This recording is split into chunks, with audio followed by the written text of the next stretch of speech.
పువ్వులన్నీ ఓ చోట కలిసి ఊహలకే రెక్కలనే తొడిగే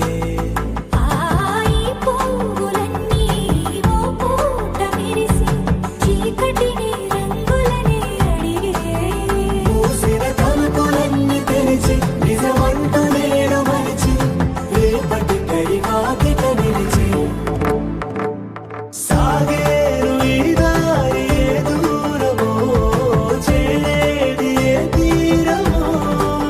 ముడులను వేసేటి ఆశలే తీరుతో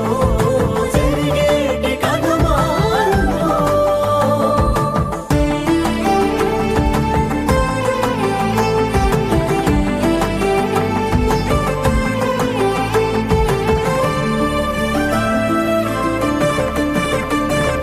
పదులంటూ లేని